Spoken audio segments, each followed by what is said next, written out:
Well, I'm gonna get started. So thank you everybody for coming out today and to engage in some. I think it's going to be some fascinating learning with Rabbi Dvora Weisberg. I would like to formally introduce Rabbi Weisberg, but first I will informally say that Rabbi Weisberg was one of my teachers for 4 years on the Los Angeles campus of Hebrew Union College, it's a big program in terms of what it accomplishes, and it's a small world in terms of the time we spend together. So she's had a great deal of impact on my development and so many of my colleagues, and so it's just delightful to have her here. But let me give the formal introduction. Um, so Rabbi Dvora E. Weisberg is the director of the Rabbinical School and the Rabbi Aaron D. Penkin Professor of Rabbinics at Hebrew Union College Jewish Institute of Religion. She is based in Los Angeles, but her span of what she does is across the three campuses for the rabbinical program. Rabbi Weisberg was born and raised in San Francisco. She received her bachelor's degree at Brandeis, and she then continued her education, earning a master's and a PhD in Talmud and rabbinic literature from Jewish Theological Seminary of America, and then was ordained at HUC in Los Angeles. Before let's see, well, I will mention this. Rabbi Weisberg is the author of the book Levirate Marriage and the Family in Ancient Judaism, which is a study of the ancient rabbis' vision of the family and its members, and a new publication, Tractate Menachot, a feminist commentary, which came out last year. Her book on Levirate Marriage and the Family was a finalist in the 2009 National Jewish Book Awards in the category of Women's Studies. Rabbi Weisberg is an amazing scholar, an amazing teacher, and a very special rabbi with a unique rabbinate in terms of what she does in terms of making Reform rabbis. So I was so excited when she said yes to give a Devar Torah on Friday evening and to teach us this afternoon. And so with that, I am going to turn it over to Rabbi Weisberg. Thank you so much, Rabbi Bargeron. It's always exciting to get to call you Rabbi. So it's really fun for me. So I want to begin with a story that will get us started on the topic. Rabbi Bargeron asked if I would talk a little about how we think about denominations and what, if anything, separates denominations in Judaism today. My husband is a conservative rabbi. We met at the Jewish Theological Seminary. I always tell people I fell in love with him because he was the other smartest person in my first Talmud class. But actually, it was really because we both loved Jane Austen so much. And I was really excited to meet a rabbinical student who didn't talk about Judaism all the time. So he went out on one of his first rabbinical, position interviews. So he's sitting with the search committee, and he's a conservative rabbi, and it's a conservative synagogue interviewing him to be their rabbi. And they asked him the following question. They said, Rabbi, would you describe yourself as more Orthodox or more Reform? And he looked at them and he said, I don't understand the question. You're a conservative synagogue and I'm a conservative rabbi. And they said, yes, we know that. We know you're a conservative rabbi, but are you a conservative rabbi who's more Orthodox or more Reform? He no longer remembers what he said, and neither of us has any idea to this day what they were actually trying to find out. Were they trying to find out whether he drove on Shabbat? Were they trying to find out what kind of food he would let them bring into the synagogue? We just don't know. And we don't know what they thought they were asking either. And I think that really encapsulates the fascinating sort of gymnastics that Jews and to some extent non-Jews, but particularly Jews do in trying to understand what it means to have denominations.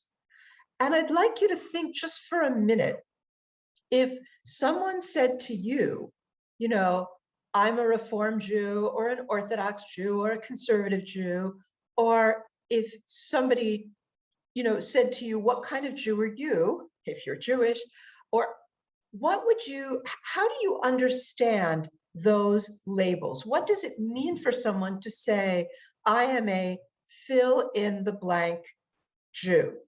And if any of you are familiar with the Pew survey, one of the things all surveys of Jews seem to ask is, how do you identify yourself? And then you have a long list of possibilities. And so that's really what I'm interested in thinking with you about a little today. And particularly, what does it mean to identify, like what's the difference between identifying a congregation or an individual or a rabbi as Reform or conservative? And this is particularly interesting to me, not only because of my husband's experience, but because I have in my lifetime moved back and forth between those two labels. I grew up in San Francisco, as Rabbi Bargeron mentioned, in what was then referred to as a classical Reform temple. It's now just referred to as a Reform temple. Choir, organ, most of the service in English. The first time I walked into the synagogue with a tallis, I felt like there were 100 eyes on me. My brother came to support me, which was very nice because we didn't always get along in those days. Through a number of really weird things, mostly not getting a job at a Reform camp and taking one at a conservative camp, so I would be able to get out of the house for the summer, I began to consider myself a conservative Jew. And then when I came to teach at HUC, after a while, I realized that I actually felt more like a Reform Jew again. So, and in each of these moments, both in this shift and in subsequent years, people were constantly telling me that I was really a different kind of Jew and just didn't know it. You know, a number of people told me I must be Orthodox because I didn't drive on Shabbat at the time. A number of people at HUC told me I couldn't possibly be Reform because I kept kosher. When I put on tefillin in the conservative movement, people told me I was a very bad conservative Jew because I was some kind of crazy feminist. So this raises questions about what does it mean to be a something kind of Jew. So in a few minutes, we're going to look at two texts, a Reform text and a conservative text about exactly the same issue, and see if this will help us figure out whether these two movements are really different. But before we do that, I'd like to get you involved. So feel free to unmute, or if you like it, you can use the chat. And just, if you want, a few words about what you think either it means when someone is identified as a Reform Jew or as a conservative Jew. It can either be what you think it means or what it doesn't mean. Your choice.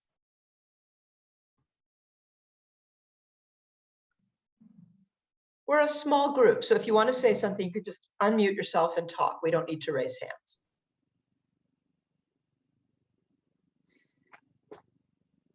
I think there's something of a misconception that Reform Jews are not religiously observant, and the specific religious practice might take a different form, but I think there are Reform Jews for whom religious practice means a great deal and who live their lives that way. So Fran is suggesting that for some people, the assumption is that it's a difference in religious observance. That is that there's an assumption that conservative or Orthodox Jews do X or Y or Z and Reform Jews don't, but she's also suggesting that that's probably not a really good definition, that's not very precise. And I see in the chat that Dennis is suggesting there's actually very little difference, except perhaps in the services. And that's an interesting point, Dennis, because more and more people tell me that people say that, especially now that the Reform movement uses more Hebrew than it used to in some synagogues, that they have a lot of trouble telling the difference except in the prayer book. Oh, okay. Thank you, Dennis, for giving credit where credit's due. That came from Marcia. Okay. Susie. I always had trouble being in a mostly Catholic Lutheran community, defining Judaism, the differences in Judaism. And I wound up identifying it according to Christianity. Orthodox was like Catholic. Conservative would be Lutheran.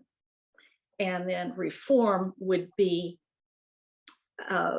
Presbyterian, trying to show it in the levels of Christianity. Probably incorrectly, but that made its point. So this is actually a really important point. As confusing as this sometimes is to Jews, for non-Jews, it's even more so. And what Susie has done, which is understandable, is try to understand it in terms of Christianity. And this makes sense from the outside. It's tricky because, of course, in Christianity, one of the things that distinguishes denominations is also theology. And in Judaism, that's less clear. That is, in fact, that if you read the early platforms of Reform Judaism, their theology was actually quite traditional. What was changing was their attitude towards not practice across the board, but certain practices. And in fact, actually, if you read the latest Reform platform and the latest conservative platform, the Reform platform actually looks theologically, I would say, more traditional than the conservative platform.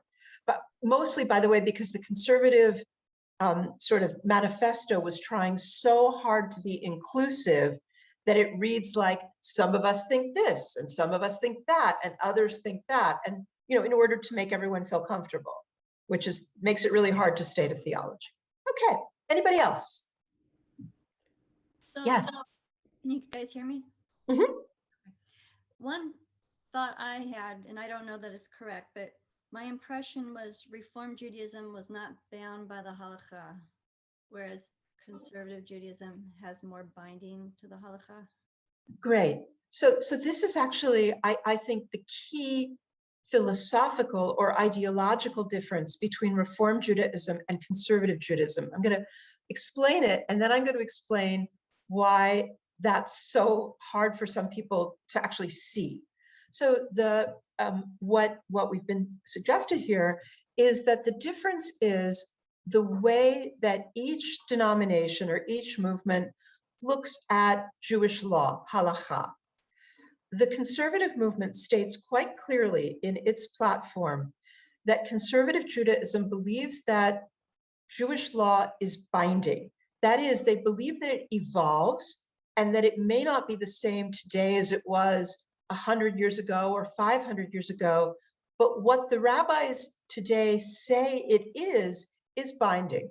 Whereas, well, actually, I'll play this out for you, I promise.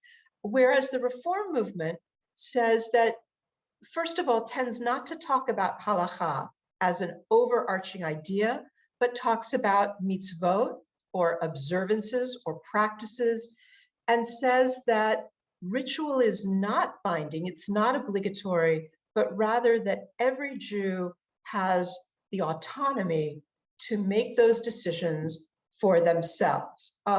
If any of you took philosophy in college and remember it, it's actually very much like the thinking of Immanuel Kant, who says that there's an ethical imperative in religion, but that ritual, it should not be imposed on people. The reason and so this is, you're absolutely on track. What's interesting is that most conservative Jews, to the best of my experience with them, may speak about that, but they actually don't necessarily live it out. And many Reform Jews aren't actually living out the sort of notion that everyone should be making informed, autonomous choices either. But from a purely ideological point of view, you've hit it on the nail. Anybody else?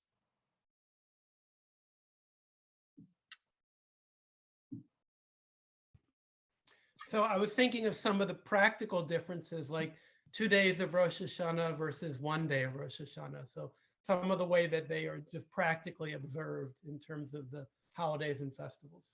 Yes, so we do see practical differences in the calendar, for instance, in the observance of 2 days of the holiday as opposed to one. Absolutely, in fact, and I'll bring that up later because I'm going to walk you through one way to see those differences in one household. That would be mine, which is occupied by a conservative rabbi and a Reform rabbi. So we think we overthink everything in our household. That's our policy. Carol, did you want to add something? I was just going to say that I kind of think that the differences are changing, that we're more coming together. When I grew up here in Fort Wayne, there was a vast difference at the time between the Reform temple and the conservative congregation, because our temple here was old school with an organ that was played every Friday night. We never had Saturday morning services at the temple. No one, including the rabbi, ever wore a kippah or talit. And now it's quite common. And I'd say most of the gentlemen, wear kippot and a lot more Hebrew in the service. And I also think because of the merging, not only here in Fort Wayne, but in a lot of smaller communities, a lot of the congregations, conservative and Reform, seem to be merging. So I think it's, more of a blend than such extreme differences. I think you're absolutely right. And not only in smaller communities where there have been actual mergers, but even in larger communities like Los Angeles, where you can see that the two have become far less separate. And that represents what you're describing, which is sort of the Reform movement adopting some more traditional practices, and also the conservative movement, if you will, sort of responding more to the changing American Jewish community, for instance, in their attitude towards intermarried couples and things like this. So what we're going to look at, is there a difference between respect to the view of the temple, as in with a capital T temple, the temple in Jerusalem? A little bit liturgically, in that there are still references in the current conservative prayer book to the temple and even to the rebuilding of the temple. Although it's interesting to note that in the conservative prayer book now, there are usually 2 versions of all of those parts of the service. So in the Musaf service, in the additional service on the Sabbath and on the festivals, there'll be like page A will be you're still praying for the restoration of the temple, and on page B you're not. So that again reflects that. I think that always when you have multiple versions of one prayer in a prayer book, what you're seeing is shifts, right? You're seeing people start to say, oh, I'd like to do this, but some people still want to do the older form. So that's what we're seeing. So to illustrate both the commonalities and the differences, I want us to look today at 2 responsa. So a responsum is something that's written in response to a halachic, a legal question. So usually the question was asked before by rabbis to greater rabbis, and they would say, I'm having this issue in my community. Sometimes it would be very specific. So-and-so has come to us with this problem. We don't know what to do. Help us. Today, these are actually written by committee in the Reform and the Conservative movement. And what we're going to look at is each movement wrote a responsum about whether or not we could include the matriarchs in the opening blessing of the Amidah. And you'll see, I think, why I've picked this, besides the fact that it's pretty accessible and something we're all familiar with. So I'm going to share my screen. All right, this is great. It only took me about 5 months teaching on Zoom before I learned to do this easily. So this is the question, right? The first one we're going to look at is the conservative one. It was written in 1990. And at the time, the prayer book of the conservative movement did not mention the matriarchs. It was, Baruch Atah Adonai Eloheinu Elohei Avotenu Elohei Avraham Elohei Yitzchak Elohei Yaakov, right? Our God and God of our fathers, or sometimes ancestors, God of Abraham, God of Isaac, God of Jacob. This was written for the Rabbinical Assembly Committee of Jewish Law and Standards by a congregational rabbi who had already done this in his own synagogue, but now wanted to write something that would encourage the entire movement to consider adopting the change he'd made. So the question is very, very straightforward. May the names of the matriarchs be included in the Avot blessing of the Amidah. And he begins by saying that he has done the investigative work and has just come to the conclusion that such a change is warranted, not just permissible, but warranted. That is, he believes it's a good idea. And I want to, so what does he argue? First of all, as is very common in a conservative responsum, he argues that we have historical and literary evidence that changing the liturgy is perfectly okay in certain cases. So I've highlighted this. While remaining within a framework established in Talmudic times, Jewish liturgy has retained a flexibility that has allowed it to be adjusted and adapted to the spiritual needs of different generations of Jews.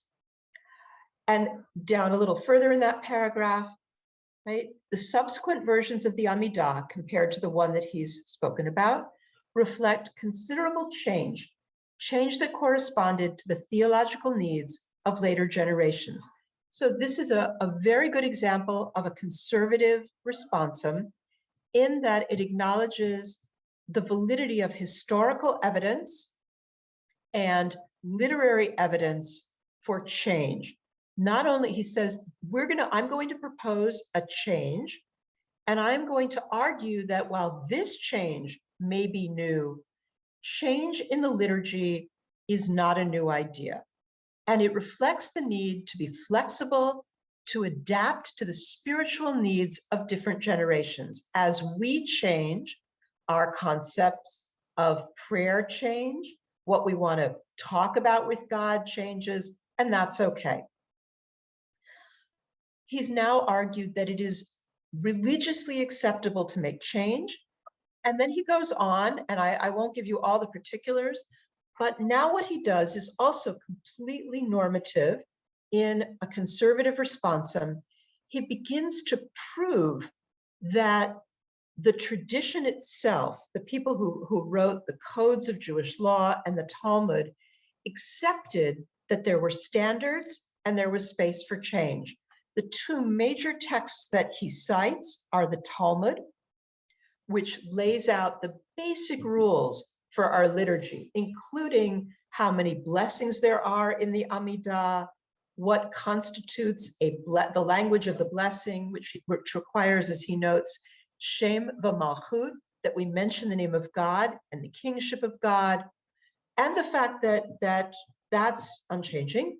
The other source that he cites a great deal is Maimonides, who he refers to as the Rambam by his initials, because Maimonides wrote the earliest code of Jewish law and goes into excruciating detail about when you can make changes to the liturgy and when you cannot.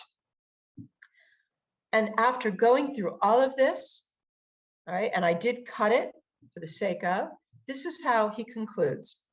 Because the Siddur, because the prayer book, perhaps more than any other compilation of Jewish religious expression, has embodied the ideas that have both shaped and reflected the deepest beliefs and concerns of our people, significant ideological and communal developments and trends have always been represented in our prayers. In a generation when women are assuming a more significant role in the religious life of the conservative Jewish community, it is appropriate that the prayer that expresses the unity, commitment, and lofty aspirations of the Jewish people, the Amidah, be modified, excuse me, so that it can speak to all members of our congregations, male and female alike. The inclusion of the names of the matriarchs in the Avot blessing of the Amidah is permissible and recommended. And I want to distinguish between permissible and recommended. Permissible, he's derived from past sources. That is, as a conservative Jew, before he does something that he thinks is a good idea, recommendable, right? He needs to prove that it is halachically, legally acceptable. And he's done that by citing the Talmud, Maimonides, and some later sources. The recommendation, however, does not come from the Talmud or Maimonides or any other source. It comes from his reality, right? The context in which he finds himself, and he believes that the conservative movement finds itself in 1990, right? Women are more involved in religious life. Women are rabbis. Women are leading congregations. Women can be counted in the minyan, and therefore he believes that this is a good idea, right? So that's the conservative piece. Now, here's the reform piece. This is interesting because, in fact, here, the question is actually different, but I'm using it anyway. I have two questions concerning the wording of the liturgy we use in our Reform synagogues. This too is written by either a rabbi or a cantor, I forget which. The Reform movement has sought to include the matriarchs in the Avot. So this is already beginning to happen in the Reform movement. Which order is appropriate? Should the names of the three patriarchs be stated first, followed by the matriarchs, or should the wives be paired with their husbands, right? Should we say God of Abraham and Sarah, God of Isaac and Rebekah? And should Bilhah and Zilpah be included as matriarchs? I don't want to go there, so I've cut only to talk about the first part, right? So the response, which is written by someone, but we don't know who, reviews the inclusion of the matriarchs in the Amidah, which so it parallels, this part parallels the conservative one. It has become widespread minhag, custom, in our congregations to add the names of the imahot, the matriarchs Sarah, Rebecca, Leah, and Rachel, to the names of the patriarchs in the first benediction of the Tefillah. Listen, the motive for this change in the traditional prayer text was to express our understanding that all Jews, both male and female, participate equally in Israel's covenant with God, and to give voice to the role of our matriarchs in the transmission of that covenant to their descendants. This innovation is consistent with the liturgical tradition of the Reform movement, which from its inception has embraced the notion that formal public prayer recited in our synagogues should reflect our people's most deeply held values and commitments. I would suggest to you that if we moved this paragraph, as long as we change Reform to conservative, up to the previous text, the conservative responsum, and we move the conservative paragraph, changed it to Reform down here, we would see pretty much the same idea, namely that the prayer book has evolved over time to reflect the values and commitments of the Jewish people, which have changed over time, and that adding the matriarchs to the Amidah reflects the role, the participation of women together with men in the synagogue in the late 20th, early 21st century. They are essentially saying the same thing. Moreover, their historical and halachic argument, even if you hold that Reform Judaism is not a halachic movement, is also essentially the same. Our innovation, they write, is also consistent with the much older liturgical tradition of rabbinic Judaism, the foundation of our worship service. We say this in terms of both the history and the theory of that tradition. The history of Jewish prayer is a story of ongoing change and development. And then the author goes on to cite precisely the same Talmudic sources and the same passages from Maimonides that the conservative responsum cited. coming, of course, to the same conclusion. So that's the way in which one could argue that there are significant similarities between Reform Judaism and conservative Judaism. They both turn to the tradition for some sense of how we might innovate, how we might consider observance. But as one of you pointed out, they actually do so with a different lens. And I want to talk now about the differences between the two that reflect that. So the first difference is in how these two committees work. So the Rabbinical Assembly, which is the sort of the professional organization of conservative rabbis, has under its umbrella a committee of Jewish law and standards. That is the source for this responsum. The Committee of Jewish Law and Standards has, or at least it had at that time, I haven't checked up lately, 25 members. At the time, all of them were rabbis. I understand that they now actually have a number of non-rabbis on the committee. And it had 25 members. And a responsum would be written by some member of the committee, occasionally several members of the committee working together. The chair of the committee would assign writing jobs. The person would write, they would bring it to the committee, it would be discussed in committee, and then they would vote. And voting was very important for two reasons. First of all, because the procedure of the committee is that it takes 6 votes for an opinion to become an official opinion of the conservative movement. Why is this so? Because, as you noted, the conservative movement believes that halakha, that Jewish tradition, is binding, and therefore you have to have some sort of authoritative opinion. And by the way, not here on the website, but in the proceedings of the law committee, they would actually tell you who voted yes, who voted no, and who abstained. So you could, it was kind of like the Supreme Court. You could actually sort of see trends. Moreover, if there are 2 responsa before the committee, and each of them gets 6 votes, they both become legitimate official opinions of the conservative movement, even if they are diametrically opposed, which is really fascinating. So for instance, once upon a time when I was a graduate student, I was the research assistant for a professor at the Jewish Theological Seminary who was a member of the law committee, and I helped write responsa. And we were asked to rule on a tape recording. This is how old I am. Tape recording of services on Shabbat. And we wrote an opinion that it was not okay. And someone else wrote another opinion that it was okay. And they each got a certain number of votes. And so then you have 2 diametrically opposed opinions, both of which become the operational views of the conservative movement. And that's where the names on who voted for is very important.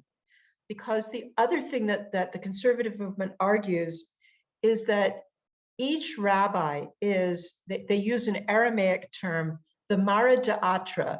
I'm going to translate it as religious authority of their synagogue. So the rabbi of a synagogue can read the opinions, and if there's one, he or she or they now know that they have support to say this, to say to the congregation, I'd like us to add the matriarchs to the liturgy.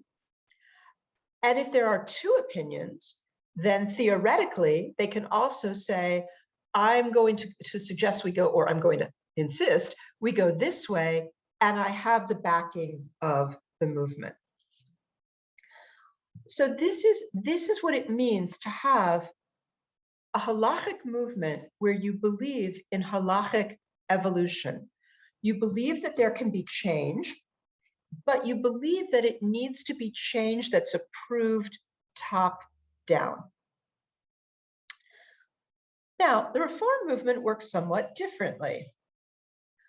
In the Reform movement, there's also a responsa committee, and I am now a member of it for my sins. The responsa committee is a little smaller.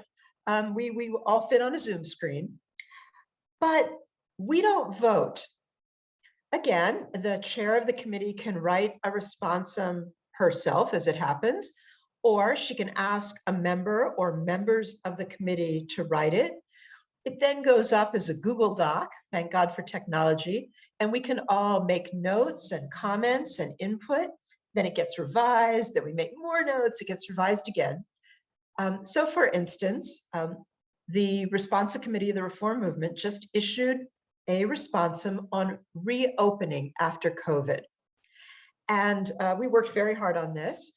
And the question we were asking, well, we were asking a number of questions. For instance, can a synagogue ask people to verify their vaccination status? But on the same level, how can the synagogue accommodate people who aren't vaccinated, who can't be vaccinated, who want to bring their young children to the synagogue, who as of now couldn't be vaccinated? Can we still have a minyan on Zoom? Or does the minyan now have to go back to being in person? All of these things were discussed. And when the responsum was finished, we didn't vote. We all had our input, and the responsum was published to the CCAR and will eventually be on the CCAR website, fully accessible, by the way, to all of you. It's on the open part of the website with all of our names on it. That is, the entire committee is listed, so you know who contributed to this, but you have no, but if one person dissented, their name is still on it, which gives us all a lot of investment because we don't vote, but we basically come to a consensus. What really I thought was fascinating about this particular responsa was the footnote. So I'm going to read you the footnote because it's in very small print. This is before Mishkan Tefillah was published, but it's already in the works. So in writing this answer, the committee says it is not the function of this committee to determine the text, structure, or wording of the new prayer book of the CCAR, Mishkan Tefillah. Those tasks belong to the prayer book's editors as overseen by the CCAR Liturgy Committee. We therefore venture no opinion here as to the appropriate text of the new Siddur. We consider this she'elah, this question, rather because it touches upon a matter of Reform Jewish religious observance, and as such, does pertain to the function of the committee. This is a significant difference between the Reform movement and the conservative movement. In the conservative movement, if they were going to revise the prayers, and it was going to be a revision that was a major change, I would assume the law committee would rule first. But here, the responsa committee is explicitly saying, we're talking about religious observance, but we don't write the prayer book. The prayer book committee could make a different decision. So this reflects the fact that the responsa committee of the Reform movement understands its role very differently. We are, in the words of our chair, involved in guidance, not governance. We do not tell people what to do because that would be completely unreformed, right? If we believe as a movement that every Reformed Jew, and really every Jew, has the personal autonomy invested in them to study an issue and make their own decision, then it would be completely ridiculous for us to say, this is what you should do as a Reformed Jew. And what that means is no matter what we're dealing with, and I can tell you, by the way, that the issue that we're dealing with right now that we haven't finished with, for instance, is physician-assisted dying, right? Do we think it's within the Jewish tradition for a person to opt to end their own life medically? And do we think a doctor can assist a person to do so? By the way, no, this is a tricky one because there's nothing in Jewish tradition that says this is okay, right? But the point is that we're not saying at the end, you should do this or you shouldn't do this. We're going to say, here are the considerations we explored. Here is how we see the cards, laid out before us. But all that's going to do is, we hope, help people think about these issues. We're not telling people what to do.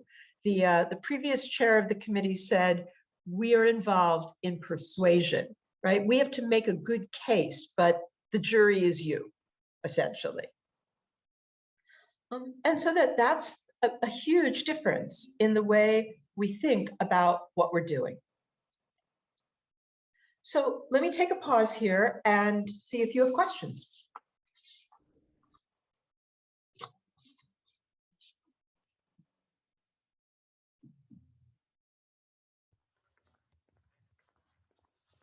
If you guys have questions, you could just unmute yourself. Rabbi, I just was. Oh, sorry, let me put the video on. Whoop, up down there. Sorry, I'm so good at this. I can't remember how many people you said were in the conservative, because you said 6 could approve it, but how many was the total? 5. 25? So, yeah, so you So almost. not even 50%, just a very little bit. Could have. Yeah, you got it. Yeah, Wow. absolutely. Wow. Okay. A little like the Supreme Court, that sometimes you see votes that are very, very clearly, like, by the way, they used to meet in person and you could only vote if you met in person. Now I assume they meet on Zoom. So you almost never had 25 people. But yeah, you might see something that was like 15-4 but in this case, you notice that with the vote, right? And by the way, 9 in favor, 6 opposed, 4 abstaining is hardly overwhelming support. I think if that same vote were taken 10 years later, it would have been greater. And I think that, the vote probably represents not just people who are saying like, no, I don't think women should ever be mentioned in the Amidah. It represents, I think, some people's hesitancy to make a change in the liturgy that's so out there. I took a wonderful class on the evolution of the Reform prayer book with David Ellenson, who was the president of HUC. And he talked about the early changes in the Reform prayer book. And he said, the biggest issue was people's familiarity with the tunes. And he said the easiest changes to make are ones that you make that don't change the meter of the prayer. And this sounds really funny, except I remember cantors complaining to me that adding the imahot disrupted their musical flow, right? And I think that if you talk to a lot of people who've gone to synagogue many, many years, sometimes it's the music that they remember the best. I certainly know that about the high holidays. As someone who's led services for the high holidays, you could change the words, but God help you if they don't recognize the melody for Kol Nidre. You should just resign now. You're toast. But it's right? still just dumbfounding to me that we're saying a minority can approve this change. That It just sounds non-Jewish to me. well, it's interesting. I think part of that is that in the past, responsa weren't written by committee. They were written by rabbis who other rabbis respected so much that they thought their opinion would hold. The other thing, by the way, that's different about modern responsa than responsa, I would say, before Reform and Conservative Judaism, is that responsa tended to be local. That is, I'm the rabbi in small town Germany, and I get a question I don't know the answer to. I'll just give you the first example that comes to my head because I'm getting ready for the fall semester. In the 12th century, one of the grandsons of Rashi, a very, very, illustrious rabbi, got a question from a rabbi in a small community who said, we're having an argument in my community about whether you can feed your children on Yom Kippur, your minor children, right? Or whether you should force them to fast. And he's asking Rabbeinu Tam because his community is so divided over this issue that his authority doesn't seem to be enough for them. And Rabbeinu Tam is a bigger figure, so that but it was only for his community. It was, Rabbeinu Tam wrote, tell your community X. Now, I think he would have written the same thing to other communities. But the conservative movement, when it passes one of these responsum, is doing it for the entire conservative movement. So I think that they are loath to force it to be like a supermajority in a world where once upon a time, every rabbi might have done this for only one community, right? So the reach is bigger, so I think they're willing to go for a smaller number. But it is interesting. And I have to say, by the way, that one of the things I love about the Reform Responsa Committee is that I have a voice, but I don't have to vote. And so it comes out from the committee, and I accept the fact that I'm a member of the committee, the same way I accept that when we ordain our students, we all sign the document, and some students I'm more happy about than others, right? Meir was one of the ones I was super, super happy about. I signed his with a flourish. But I realize that I'm not doing this by myself. I am not ordaining any one rabbi. We, the school, the faculty as a whole, are ordaining all of them. So I think that's sort of the thinking of the committee. Rabbi Weisberg, one thing when you were describing the opposed views that can be approved by 6, in effect, doesn't that have individuals, or at least individual congregations with their rabbis, making an informed choice between the available opinions? It ends up creating flexibility that you might not imagine would be there in the system. Well, it's true, and I think part of that is that Judaism has always had a commitment to what's known as minhag hamakom, right? The custom of the place. And liturgy is particularly sensitive to that. That is, it would be quite awkward if one conservative synagogue served pork and another one didn't. But this allowed synagogues that were ready in a more egalitarian approach to add the imahot, the matriarchs, to the prayers, while it allowed synagogues that in the 1990s were still very traditional and didn't even let women on the bima, to not freak out all their congregants. And in fact, by the way, for many years, this particular synagogue from which the rabbi was writing, the alternative minyan had added the matriarchs to the prayer book while the upstairs main service had not. So it also allowed us all, to be friends and live with each other. And it allows, the prayer book does allow, for instance, for me, well, actually, I stopped saying Musaf a number of years ago, but when I did say Musaf, it allowed me to have the service with and someone else to have the service without, or whatever. Other thoughts? Yes. Just a quick question, because I'm just curious. On the responsa for the reform, you say all the committee members can have different notes throughout. Is it identified whose note is who? I mean, you all sign it, but we can't figure out whose opinion came from where.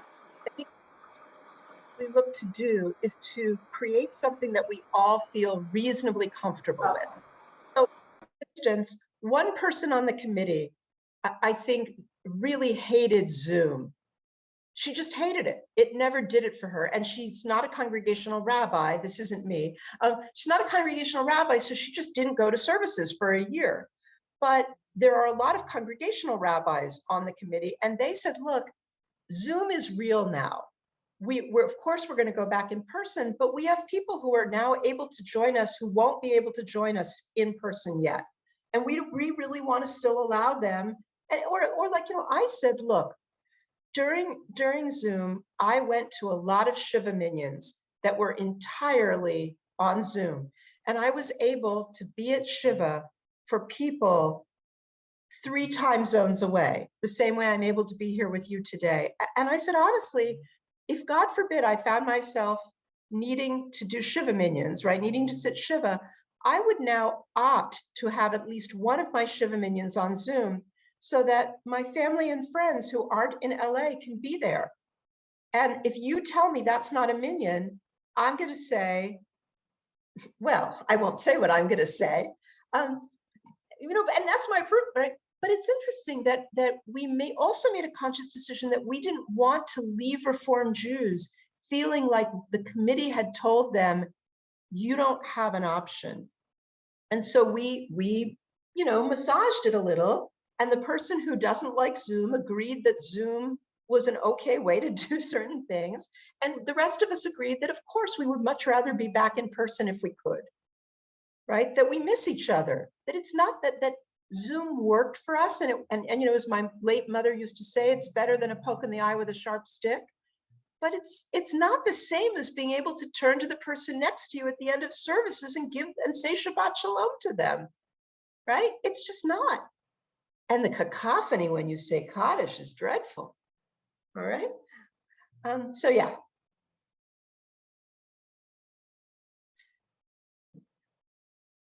So let me play this out for you both in theory and in practice. And I'm going to use myself, okay? The reason that I think that what was raised as a philosophical or ideological distinction between Reform and conservative Judaism is important is that for some of us, it's less about what we do than about how we think about doing it.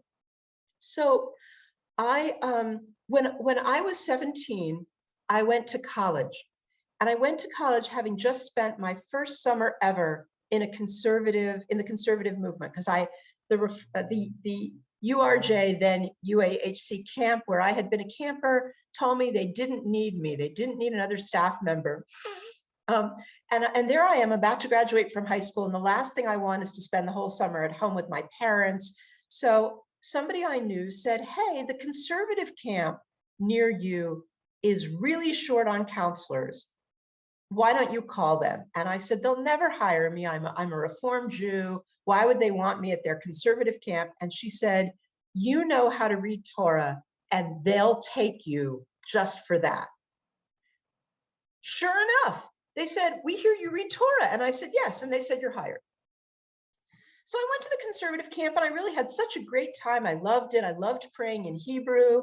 I loved going to services every day. So when I got to college, I was looking for that experience. And on the first day, I wandered into Hillel, and I said, tell me about services. And they said, tell us about you. And I told them, and they said, oh, you belong in the conservative service.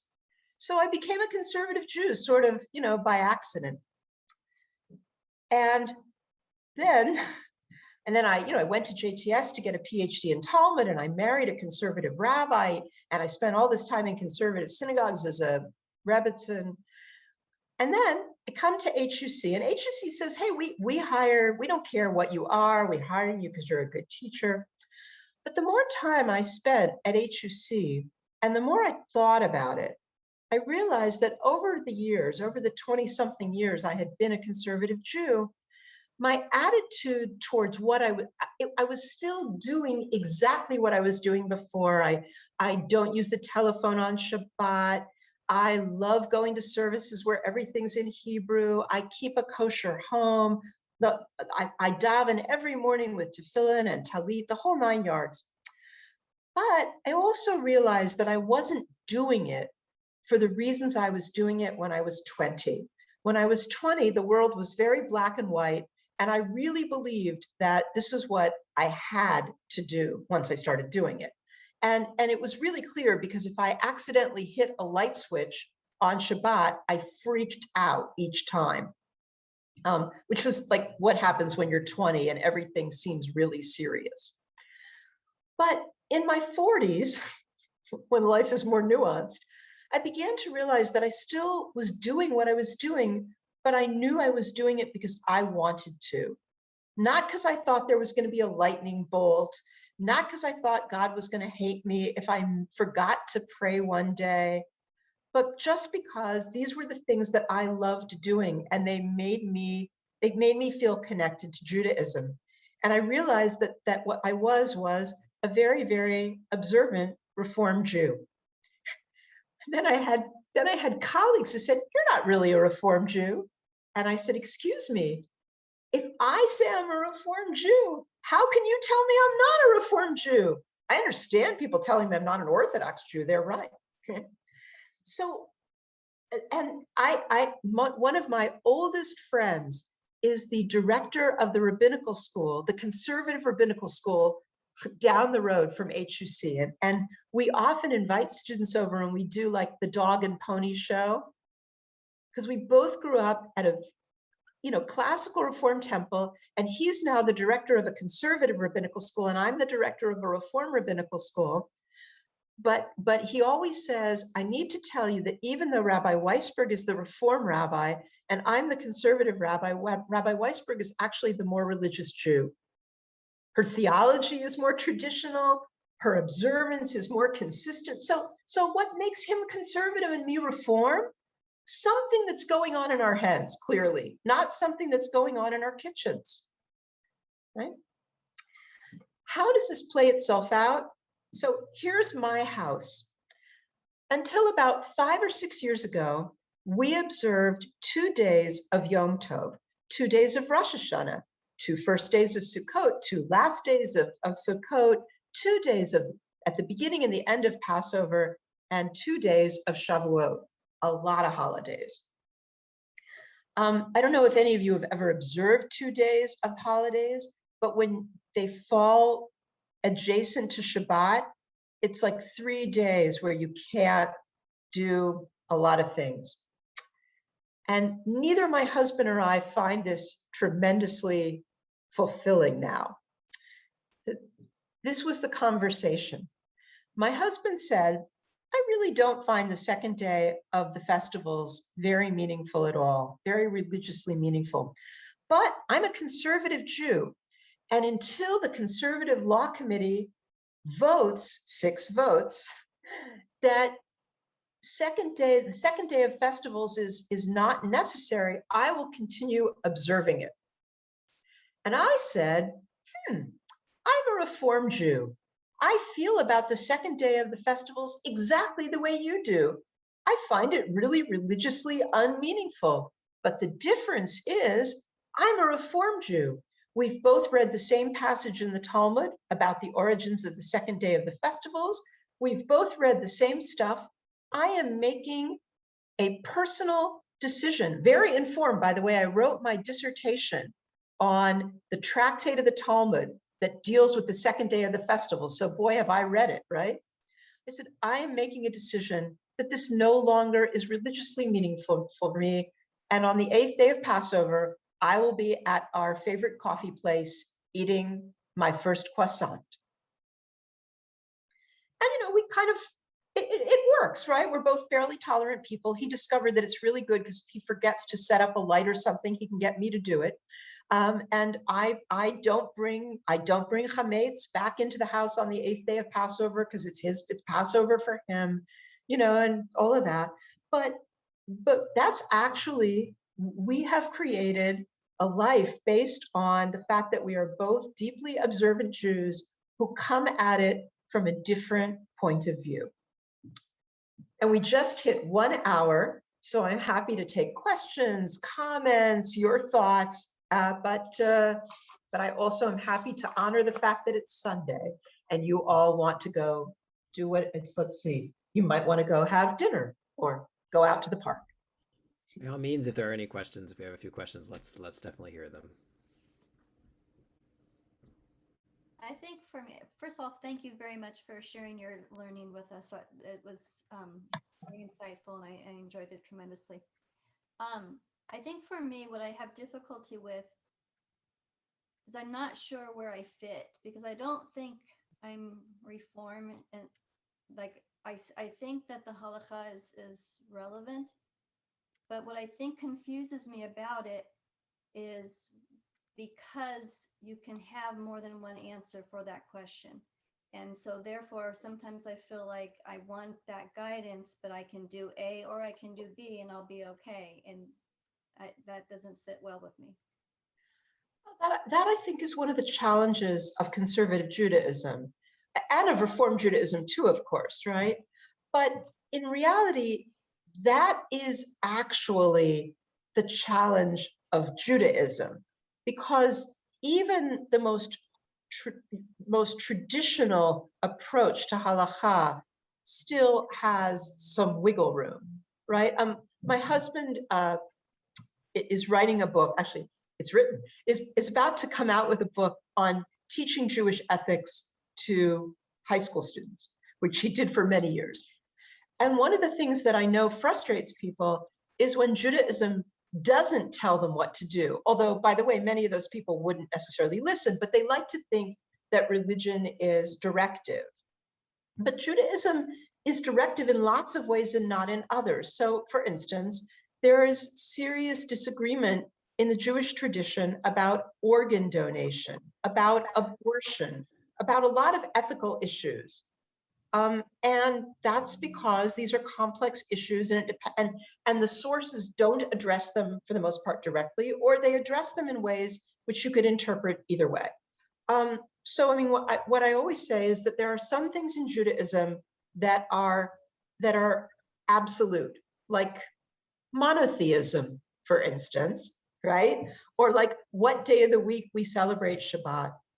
But there are also things that are not. And I think that somebody once told me a great joke. The joke was, what's the difference between an Orthodox Jew in Brooklyn and a secular Jew in Manhattan? I'm now going to date myself. The answer was a subway token and a razor, right? That is to say that if you can move back and forth. So I think that the best thing to understand is that denominationalism is purely, for many people, just a convenience. I don't think, when my parents both grew up in conservative synagogues, and when they moved to San Francisco and had us and wanted, and joined a synagogue, I don't think they joined the Reform Temple for ideology. I think they joined the Reform Temple at the time because they went and visited and they liked the service, and the religious school was on good days of the week for them or whatever. And I think there are a lot of people like that.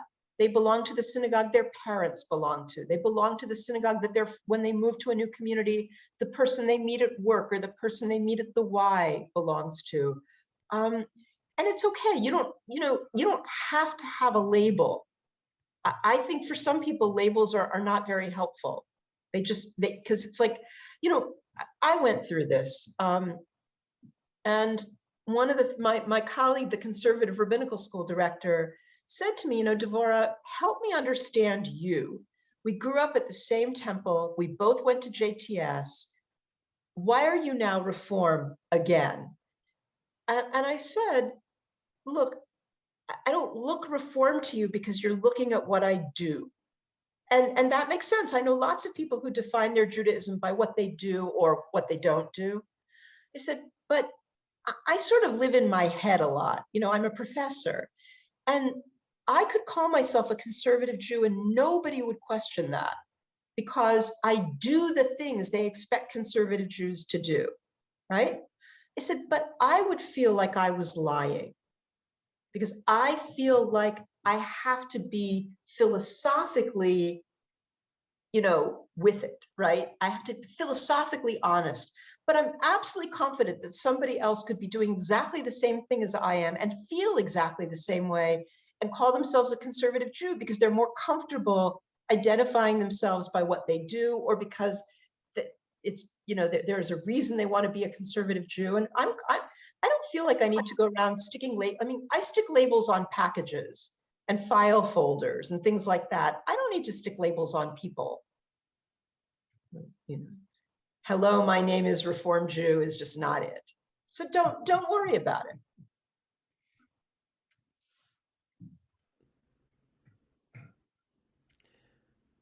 Any other last questions or comments? Michael. Rabbi, I have two short comments. Number one, thank you for teaching us today. And number two, thank you for teaching our teacher, Rabbi Meir. Well, Thank you. I assure you that teaching both you and your new rabbi has always been a pleasure. You have a real gem there, if I do say so myself. Well, thank you. Thank you, Rabbi Weisberg, and thank you, Mike. And thank you for this wonderful time for us to engage with Jewish tradition, I think in a way that perhaps we don't do every week. And I've gotten some things to think about, and I hope that I hope each of you have as well. So thank you, Rabbi Weisberg, for being our teacher today and earlier this weekend. It's just been a delight. So you have friends in Fort Wayne, so we will hopefully learn from you again sometime in the future. Thank you so much. It's really been a pleasure to be part of this weekend, and congratulations. Thank you very much. All right. Thank you, everybody. Have a wonderful, wonderful rest of the week. Thanks again, Rabbi Weisberg. Bye-bye for now.